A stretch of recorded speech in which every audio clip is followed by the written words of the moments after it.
paz e bem.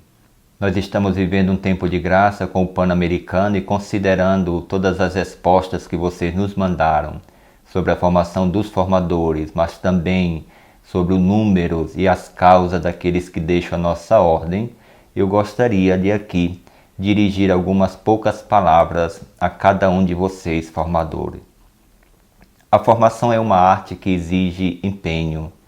Tratando-se da formação à vida consagrada, essa tarefa exige acurado esforço humano e confiança na graça divina.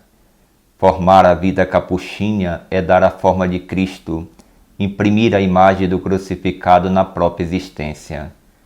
Nesse processo temos como modelo nosso seráfico pai Francisco. Em Francisco temos uma autêntica imagem de uma humanidade que se deixou formar pela graça divina e se tornou um alter Christus. Se de um lado a graça divina é absolutamente indispensável, do outro os recursos humanos também se fazem necessários. Diante disso, a primeira preocupação de uma circunscrição no âmbito formativo deve ser necessariamente a formação dos formadores. Devem ser homens preparados para exercer esse serviço, ter boa conduta comprovada e inteira disponibilidade. O formador é um dos necessários instrumentos no processo formativo. Formar formadores é formar instrumentos formativos que possam colaborar felizmente na formação dos nossos irmãos e de cada circunscrição. O itinerário formativo de uma circunscrição depende muito da formação espiritual dos formadores. O número 169 da Ratio Formationis, da nossa ordem, afirma: a formação dos formadores é uma das prioridades da ordem. Os ministros e custódios prestem atenção à escolha dos formadores e ofereçam-lhes os meios necessários para melhor enriquecer suas competências.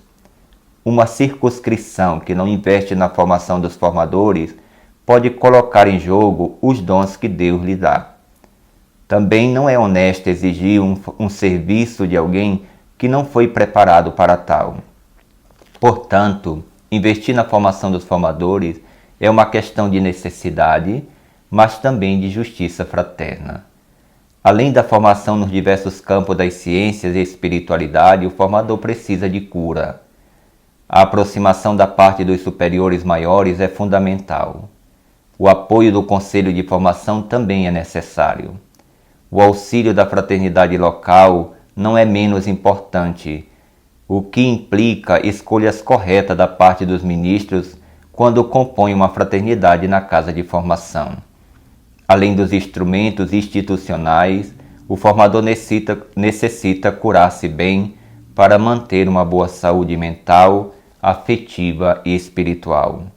Os muitos afazeres, as preocupações com as questões de ordem econômico-administrativa e pastorais pode se tornar motivo para transcurar a vida espiritual e intelectual. Nas casas de formação, o único ministério necessário é a formação dos irmãos. O formador deve ter tempo para se dedicar integralmente a esse serviço e ter tempo para si também, de modo que possa cultivar a vida de oração, de estudo, sem descuidar do necessário repouso pessoal. A tarefa primordial do formador é formar na vida espiritual, educando e formando a vida fraterna. Trata-se de um itinerário no qual se vai permitindo um caminho de configuração àquela realidade que é própria do nosso carisma. Quem não se sente apto à vida em fraternidade certamente não tem os requisitos minimamente necessários e exigidos para a vida capuchinha. Diante das necessidades atuais da ordem e em estreita comunhão com o seu carisma, é preciso formar a vida capuchinha, considerando aquela dimensão fundamental da missionaridade. Uma formação que considera seriamente tal dimensão pode assegurar o dinamismo missionário da ordem, bem como a disponibilidade à colaboração. Para potencializar a colaboração formativa, propõe-se a criação de estruturas formativas dependente não das províncias, mas da conferência que tem a tarefa de cuidar da fraternidade formativa. verifique-se a oportunidade de estabelecer tais princípios à colaboração entre conferências. Tal afirmação se faz necessária para impedir que se instaure o individualismo pastoral, que se configura como um estilo demasiado diocesano. A formação deve seguir o estilo do carisma da ordem, e para isso se deve observar seriamente os documentos à nossa disposição, como as nossas constituições, bem como a Ratio Formationis. São instrumentos que, considerando a cultura de cada região, podem assegurar o próprio e o particular, ou seja, aquilo que é proposto para toda a ordem, para todos os irmãos e aquilo que é cultura de cada região. Junta-se a isso os programas formativos de cada circunscrição. Os formadores são os primeiros a fazer com que os programas formativos não fiquem somente a nível teórico, mas sejam aplicados corretamente ou concretamente. Uma formação inicial sólida pode garantir uma formação permanente equilibrada e assegurar um caminho sereno aos irmãos. A maturidade espiritual, intelectual, afetiva se adquire com o tempo e com a formação, uma formação que seja consistente desde o seu princípio. Para que isso seja uma realidade concreta, os formadores devem exigir que os ministros e custódios acompanhem e façam de fato um acompanhamento personalizado e sério e possam investir no campo formativo dos irmãos. No processo formativo, a clareza desde o princípio ajuda a evitar a confusão no futuro. Uma circunscrição que não investe na formação dos seus frades viola as orientações da ordem e fere sua própria natureza. Com esse Pan-Americano, nossa atenção se volta, seja para a formação dos formadores, seja para os serviços que eles exercem nas circunscrições. É preciso formar para a nossa vida, ter claro os critérios fundamentais exigidos à vida capuchinha.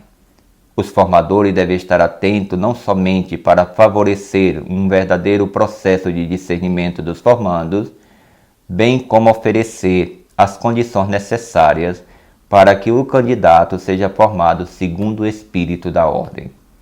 No processo formativo existem valores que são inegociáveis e os formadores devem, com o apoio irrestrito dos superiores maiores, assegurá-los para que o inteiro processo formativo seja de fato eficaz. Tudo isso exige que a formação inicial seja continuada. Não pode haver disparidade entre as diversas etapas de formação. A continuidade, em parte assegurada pelo programa formativo, pela vigilância dos superiores maiores e o conselho de formação, e principalmente pela observância de cada formador, deve ser evidente. Isso ajudará a compreender que a formação à vida consagrada é um processo mistagógico, no qual, na medida em que se adentra no mistério e se abre ao mundo, fazendo com que a vida fraterna seja uma realidade concreta. Dentre os muitos temas que os formadores devem assegurar na formação inicial, está aquele das missões. Uma vez que somos uma ordem missionária, criar uma cultura missionária exige ter uma autêntica compreensão do que seja verdadeiramente a vida fraterna. Que essas duas dimensões fundamentais da nossa vida sejam sempre presentes nos programas formativos, mas sobretudo no itinerário formativo prático de cada casa de formação das nossas Américas.